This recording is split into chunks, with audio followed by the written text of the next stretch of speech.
Fish ముక్కలు, అందులో కొంచెం పసుపు, కొంచెం అల్లం వెల్లుల్లి పేస్టు వేయాలి. ఇందులో అన్ని ధనియాలు, దాల్చిన చెక్క, ధనియాలు, లవంగాలు, ఉల్లిపాయ అన్నీ కలిపిన పేస్ట్ ఇది. ఏమేమి వేసారు అత్తయ్య ఈ పేస్ట్లో?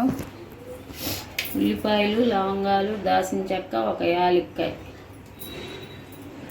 గసాలు కొన్ని, దాల్చిన చెక్క, ధనియాలు, ఉల్లిపాయలు వేసి మిక్సీ పడి ఆ పేస్ట్ ఇది.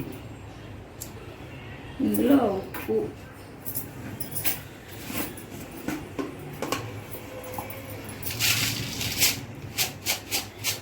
సరిపోనే వేసుకోవాలి.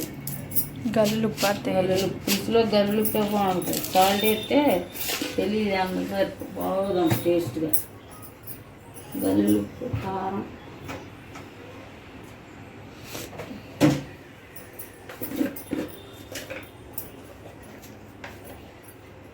కారం సరిపోను.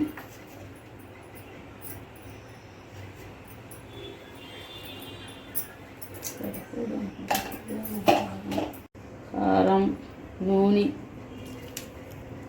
ఎంత వేసారు అత్తయ్య? నూనె సరిపోనే వేసుకోవాలి. పులుసు మనకి ఎంత కావాలంటే అంత వేసుకోవచ్చు. కొంతమంది ఎక్కువ తింటారు, కొంతమంది తక్కువ తింటారు. మీరు ఎంత పోసారు? నేను ఒక 50 గ్రాములు పోసా. 50 గ్రాములు నూనె పోసి కలిపి ఇందులో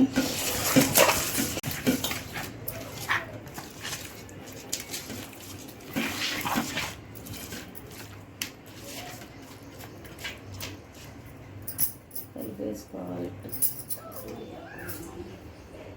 దాన్ని బట్టి చింతపండు రసం పోసుకోవాలి.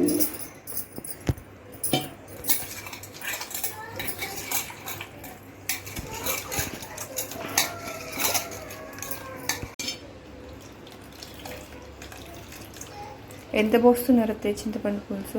చింతపండు మనం తిన్నదాన్ని బట్టి కొంచెం, ఇందులోకైతే ఒక కొంచెం 25 గ్రాములు పట్టుద్ది. కొంచెమే కాబట్టి పులుసు 1/2 కేజీ ముక్కలే, అందుకని సగం తక్కువ పట్టుద్ది.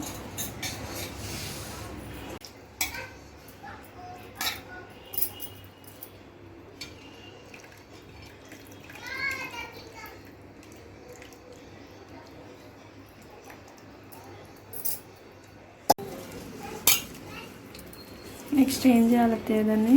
దీన్ని పొయ్యి మీద పెట్టుకొని మూత పెట్టేసి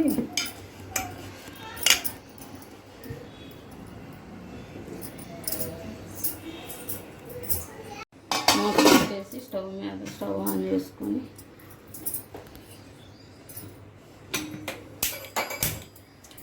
పదిహేను నిమిషాల తర్వాత ఉడుకుద్ది. 15 నిమిషాల తర్వాత చూద్దాం.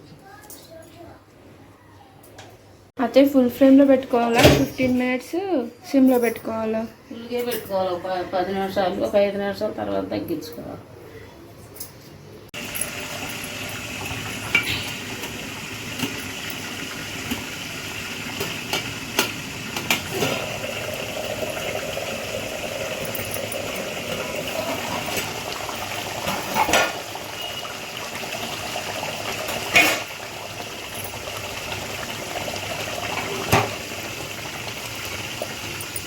ఒకసారి తిప్పి వేసుకుంటే గడగా అనుకుంటాం.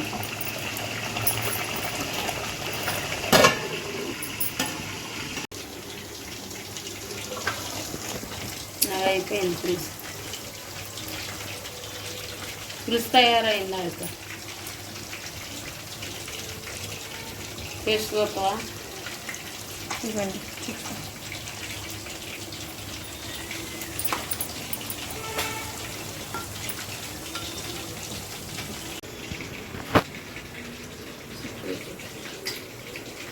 అన్నీ సరిపోయినాయా లేదా టేస్ట్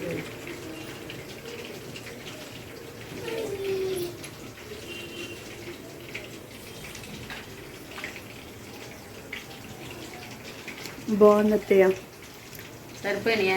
అన్నీ సరిపోయాయి. చాలా బాగుంది. నూనె అట్లా వచ్చిందా ఉడికితే పులుసు తయారైనట్టు.